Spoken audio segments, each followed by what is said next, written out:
সকলেই আমরা চাই শিক্ষার মানোন্নয়ন ঘটুক। কেন? কারণ শিক্ষা হচ্ছে, যদি এই যে বৈষম্য যদি আমরা নিরসন করতে চাই সমাজে, শিক্ষা হচ্ছে তার সবচেয়ে এফেক্টিভ বাহন। তার মাধ্যমেই আমরা বৈষম্য নিরসন করতে পারি। কাজেই এখানে আমাদের দিক থেকে কোনো রকমের এখানে আমাদের শ্রদ্ধতা থাকবে না, এখানে আত্মতুষ্টির কোনো ব্যাপার নেই। এখানে আমরা চাই আপনাদের কাছ থেকে আমরা শিখব এবং আপনাদেরকে নিয়েই আমরা এমন কিছু নীতি প্রণয়ন করব যার পরে আমরা বলতে পারি collectively we have achieved something.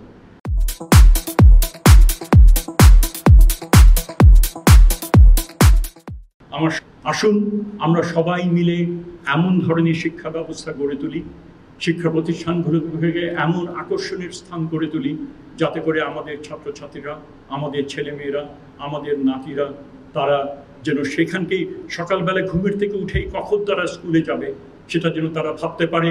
তারা ছুটির দিনগুলোতে তারা কেন ভাববে না কেন আজকে স্কুল বন্ধ, আমরা তো আমার বন্ধুর সঙ্গে দেখা করতে যাব, আমি স্কুলে খেলাধুলো করব।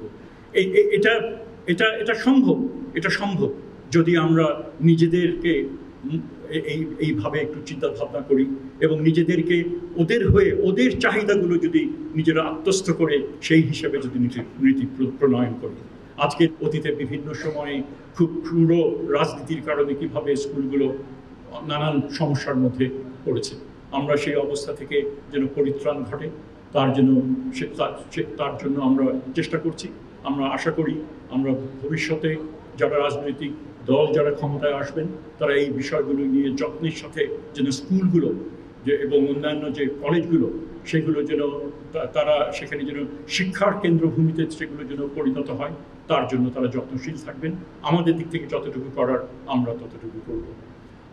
আমরা এমন কিছু নীতি প্রণয়ন করব যার কিছু হলেও আমরা বাস্তবায়ন করে যাব এবং বাকিগুলো আমরা রেখে যাব রাজনৈতিক দলগুলো তারা যখন ক্ষমতায় আসবেন।